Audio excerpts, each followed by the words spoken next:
같이 사도신경으로 우리 신앙을 고백하겠습니다. 전능하사 천지를 만드신 하나님 아버지를 내가 믿사오며 그 외아들 우리 주 예수 그리스도를 믿사오니 이는 성령으로 잉태하사 동정녀 마리아에게 나시고 본디오 빌라도에게 고난을 받으사 십자가에 못 박혀 죽으시고 장사한 지 사흘 만에 죽은 자 가운데서 다시 살아나시며 하늘에 오르사 전능하신 하나님 우편에 앉아 계시다가 저리로서 산자와 죽은 자를 심판하러 오시리라. 성령을 믿사오며 거룩한 공회와 성도가 서로 교통하는 것과 죄를 사하여 주시는 것과 몸이 다시 사는 것과 영원히 사는 것을 믿사옵나이다. 아멘. 찬송가 286장입니다. 찬송가 286장입니다. 함께 찬양하겠습니다.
참 평안을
오늘 말씀은 사무엘상 25장 32절에서 35절까지의 말씀입니다. 사무엘상 25장 32절에서 35절까지의 말씀 함께 합독하겠습니다. 다윗이 아비가일에게 말하였다. 주 이스라엘의 하나님이 오늘 그대를 보내어 이렇게 만나게 하여 주셨으니 주님께 찬양을 드리오. 내가 오늘 사람을 죽이거나 나의 손으로 직접 원수를 갚지 않도록 그대가 나를 지켜주었으니 슬기롭게 권면하여 준 그대에게도 감사하오. 하나님이 그대에게 복을 베풀어 주시기를 바라오. 그대에게 아무런 해도 입히지 못하도록 나를 막아주신 주 이스라엘의 하나님이 확실히 살아계심을 두고 분명하게 말하지만 그대가 급히 와서 이렇게 나를 맞이하지 않았더라면 나발의 집안에는 내일 아침이 밝을 때까지 남자는 하나도 살아남지 못할 뻔하였소. 그리고 다윗은 그 여인이 자기에게 가져온 것들을 받고서 이렇게 말하였다. 평안히 집으로 돌아가시오. 내가 그대의 말대로 할 터이니 걱정하지 마시오. 아멘.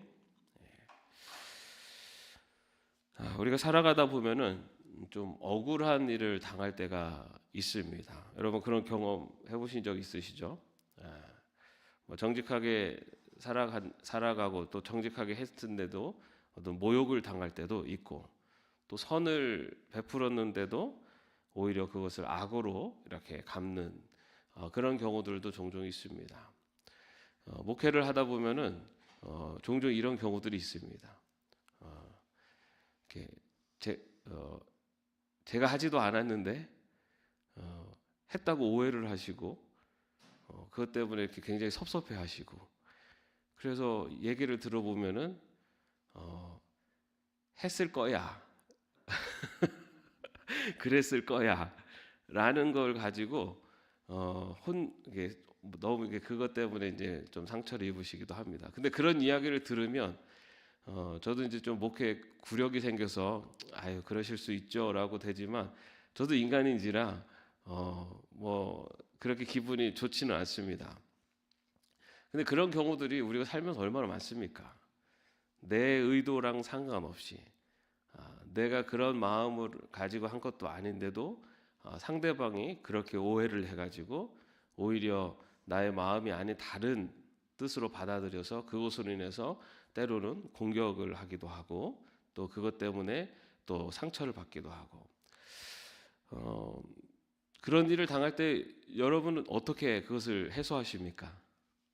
우리 여기 오신 분들은 다 하나님 앞에 무릎 꿇고 하나님 나의 이 애통한 마음을 굽어 살펴 주옵소서 기도하실 거라고 믿습니다. 아마 그럴 때 우리의 본능적인 감정은 좀 그래? 나는 전혀 그렇지 않은데 나를 그런 식으로 지금 음해한단 말이야. 그래? 가만히 있나? 무두군 가만히 있나? 막 이러면서 오히려 그 사람의 그런 부분을 대해서 더 공격하고 싶은, 그리고 또는 막 그 사람들 그 일에 대해서 어쩌면 더 막 해명하고, 아니면 그것으로 인해서 그 사람과의 관계를 끊는다든지 막 이런 좀 약간의 복수하고 싶은 마음, 그러니까 억울함이 그것이 분노가 되고 분노가 복수하고 싶은 마음으로 이렇게 단계를 가는 게 일반적인 대응 같습니다. 오늘 본문에 나오는 이 다윗도 그랬습니다. 다윗이 지금 상황이 어땠냐면 블레셋으로부터도 쫓기고 사울 왕으로부터도 쫓기는, 이곳저곳 또 어디도 갈 곳이 없는, 이스라엘의 사울 왕에게도 쫓기고 이방 나라 블레셋에도 쫓기는, 그래서 광야에서 숨어 살고 있는 굉장히 처량한 그런 굉장히 어려운 상황 속에 있었습니다. 그리고 그를 따르는 무리들과 함께 광야에 생활하고 있었는데, 그때 그 광야에 그 나발이라고 하는 부자의 그 양떼가 목자들이 그 양떼를 지키고 있었습니다. 그때 이 다윗과 그의 부하들이 그 지역을 이렇게 지켜주면서 외부로부터의 어떤 침입도 막아주고, 그리고 여러 그 양들을 직접적으로 양을 치지는 않았지만 그러나 그 지역 일대를 이 다윗의 다윗과 그 다윗의 부하들이 그것을 이렇게 지켜주고 하면서 그 양들을 또 침해하거나 그것들을 해하지 않으면서 보호해주고 있는 그런 상황이었습니다. 근데 이 나발이라고 하는 사람은 성경에 보면은 뭐 나발의 양이 3,000마리고 염소가 1,000마리를 가졌다라고 합니다. 굉장히 큰 부담이 있습니다. 그런데 그의 성품은 완고하고 악했다라고 이렇게 표현을 합니다. 그런데 당시에 이제 양의 털을 깎는 날이 있습니다. 양의 털을 깎는 날은 그 그러니까 목동에서는 이 축제 날이라고 할 수가 있습니다. 그날은 양의 털을 깎아서 수확을 하는 날이고, 그리고 그날은 많은 음식을 차려서 또 목자들이 나누고 또 이웃들하고 나눠 먹는, 그리고 특별히 이렇게 자기들에게 도움을 준 사람들에게 그것을 감사하면서 이렇게 많이 베푸는 그때가 이 양의 털을 깎는 날입니다. 그래서 이 다윗이 이제 다윗의 그 부하를 시켜서 그 나발의 그 양떼 목자들에게 가서 우리가 그동안 자기들에게 돌봐주고 지켜주었으니 음식물을 좀 달라고 해라라고 해서 갔습니다. 갔는데 이 나발이 오히려 다윗이 누구냐? 이세 아들이 누구야? 요즘은 주인에게서 달아나는 종들이 많다더니라고 하면서 이 다윗을 모욕하는 겁니다. 그리고 그 부하를 쫓아냅니다. 그렇게 돌아온 이 부하의 그 소식을 들은 다윗이 아주 분노합니다. 그래서 다윗이 모두 칼을 차라라고 하고 칼을 들고 400명의 군사를 이끌고 그 나발의 집안을 향해서 출발을 합니다. 아주 근데 참 의아해요. 왜냐하면 여러분, 우리가 다윗은 아는 것처럼 자기를 쫓아서 죽이려고 했던 사울을 2번이나 동굴 속에 들어와 있었던 사울을 2번이나 죽일 수 있는 기회가 있었어요. 그런데도 그때도 감정적으로 행하지 않았어요. 굉장히 차분하게, 그러면서도 하나님의 뜻을 어기지 않는 길을 선택했던 것이 다윗이었습니다. 그런데 오늘 이 다윗은 굉장히 분노합니다. 그래서 그 이야기를 듣자마자 분노해가지고 칼을 차라 하고서는 이 나발의 집안을 이제 공격하러, 복수하러 그래 갑니다. 그런데 그 순간에 누가 등장합니까? 한 여인이 딱 등장합니다. 이 여인은 나발의 아내 아비가일입니다. 아비가일은 성경에 보면은 아주 현숙한 여인으로 묘사가 됩니다. 그래서 우리가 생각하는 그냥 집안일만 돌보는 그런 여인이 아니라 이 집안일을 넘어서 이 세상의 이 흐름도 볼 줄 아는 눈이 있었고, 그리고 또 남편의 성격을 알기 때문에 그 평소에 이 하인들과 또 소통을 하면서 집안에 어떤 문제가 생기면은 그런 문제들을 오히려 아비가일이 그것을 해결해내는 그런 아주 현숙하고 지혜로운 여인으로 등장을 합니다. 근데 이 아비가일이 들으니 지금 다윗이 그런 이 나발의 그런 은혜도 모르는 행태 때문에 다윗이 아주 분노하여서 지금 나발의 집안을 멸절하러 오고 있다라는 소식을 듣습니다.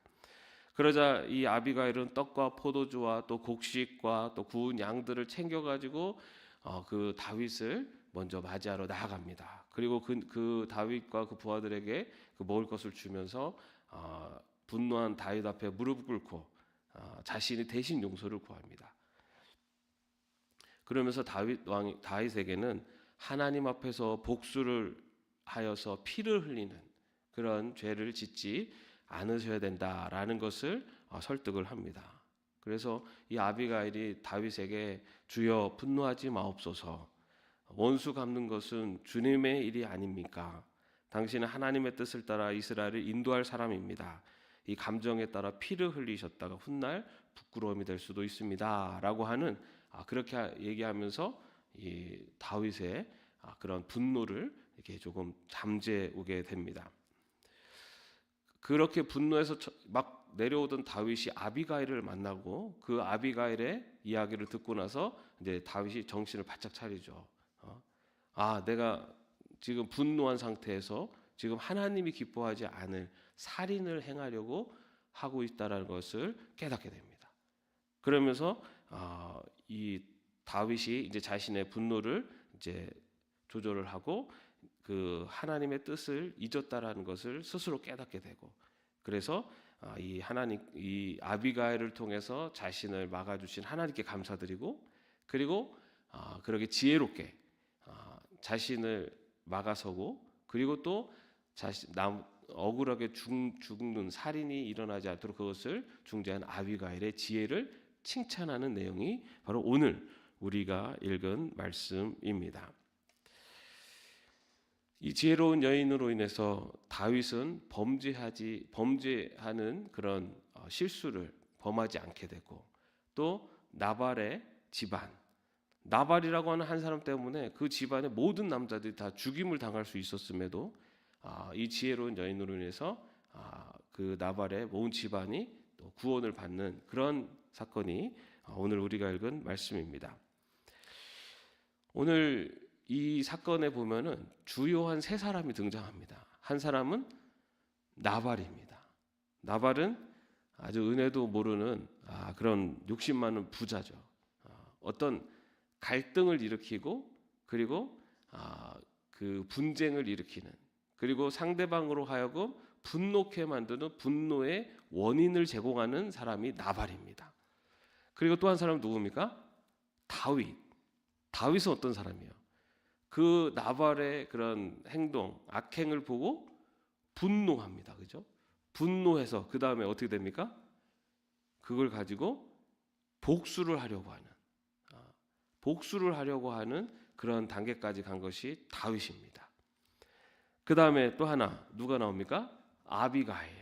아비가일은 분노한 다윗을 진정시키고, 그리고 이 나발로 인해서 생길 수 있는 무고한 희생을 막아내는 아주 지혜로운 여인입니다. 여러분, 오늘 등장하는 세 명의 인물들 중에 여러분은 어디에 가깝습니까? 나는 이 세 사람들, 이 캐릭터가 있는데 이 세 사람 중에 어디에 가깝습니까? 여러분, 근데 우리가 살아가다 보면요, 이 세 가지 캐릭터가 우리 삶 속에 다 나타납니다. 때로는 나 때문에 누군가가 상처를 받고 분노하게 만들기도 하고요. 또 나는 또 누군가 때문에 막 상처받고 분노가 일어나기도 하고, 또 때로는 내가 그 중재자가 돼서 어떤 큰 갈등이나 이런 것을 막기도 합니다. 그죠? 그런데 여러분, 우리가 이 세상을 살아갈 때, 그리스도인으로 하나님의 백성으로 살아갈 때 아빌가일 같은 역할을 해주시는 분이 계세요. 그게 바로 누구시냐면은 성령님이세요. 성령님. 하나님의 백성들은 성령님께서 우리를 지키시고 보호해 주십니다. 그리고 인도해 주세요.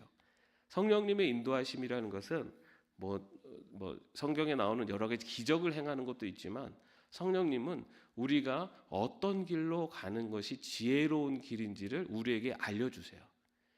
마치 다윗이 범죄하는 것을 막은 아비가일처럼 우리가 뭔가 안 좋고 악한 길로 가려고 할 때 우리 마음속에 양심 또는 마음의 그런 거리낌을 주시는 분이 성령님이세요.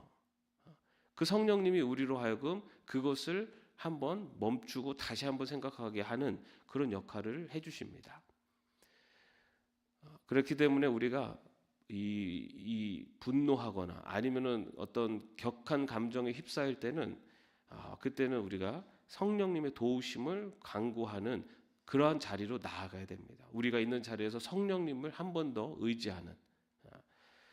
그리고 또한 우리는 때로는 나발처럼 될 수도 있고 다윗처럼 될 수도 있지만, 우리 하나님의 백성들의 추구해야 되는 모습은 바로 아비가일과 같은 삶입니다. 왜냐하면 우리가 성령의 사람 아닙니까? 하나님의 백성, 성령의 사람들이에요. 우리 안에 성령님이 계세요. 그 성령님의 인도하심을 따라 사는 사람은 바로 이 세상 속에 아빌가일 같은 삶을 살아가게 되어 있습니다. 나발과 또 다윗, 감정에 휩싸인 다윗 같은 이제 그러한 모습이 아니라 갈등이 있는 곳에 화합을 이루고 또 상처가 있는 곳을 치유하고 회복시키고 그리고 악이 행해질 수 있는 곳에서 정의를 이야기할 수 있는 바로 그러한 역할들이 바로 하나님 백성들의 삶, 아비가일 같은 그리스도인들의 모습이 되어야 될 줄로 믿습니다. 여러분들의 삶이 나발 같은 자도 아니요, 감정에 휩싸인 다윗 같은 그런 모습도 아니요, 아비가일처럼 여러분의 가정에 여러분의 이웃과의 관계 속에서 화합하고 평화를 이루고 분노를 조절하고 그래야 해서 정말 그 평화를 만드는 지혜로운 사람으로 살아갈 수 있는 저와 여러분이 되시기를 주님의 이름으로 축원합니다. 하나님, 우리들의 삶의 모습 속에 나발의 모습이 있을 때도 있었고 다윗의 모습이 있을 때도 있었고 아비가일 같은 모습도 있었습니다. 주님, 그러나 우리들의 신앙이 깊어질수록 우리의 삶의 모습 속에 아비가일 같은 지혜로운 사람으로 살아갈 수 있도록 저희들을 인도하여 주옵소서. 갈등과 분열이 있는 곳에 평화와 화해를 이루게 하시고 다툼과 아픔이 있는 곳에 치유와 회복을 이루는 그러한 지혜로운 평화를 만드는 사람으로 살아가는 저희들 되게 하여 주옵소서. 저희들의 힘만으로 마시고 평화의 성령님께서 지혜를 주셔서 우리들이 가는 길을 인도하여 주시오며 우리들이 가는 곳에서 하나님을 성령님의 도우심으로 참된 평화를 누리는 하나님의 백성으로 살아가게 하여 주옵소서. 오늘 하루 내가 어떠한 모습의 사람으로 살아가야 될지를 다시 한번 기억하게 하시고 아비가일 같은 지혜로운 자로 평화를 이루는 자로 살아가는 하루 될 수 있도록 주님 또한 인도하여 주옵소서. 예수님의 이름으로 기도합니다. 아멘. 하늘에 계신 우리 아버지여, 이름이 거룩히 여김을 받으시오며 나라의 마옵시며 뜻이 하늘에서 이룬 것 같이 땅에서도 이루어지이다. 오늘날 우리에게 일용할 양식을 주옵시고 우리가 우리에게 죄진 자를 사하여 준 것 같이 우리의 죄를 사하여 주옵시고 우리를 시험에 들게 하지 마옵시고 다만 악에서 구하옵소서. 대개 나라와 권세와 영광이 아버지께 영원히 있사옵나이다. 아멘.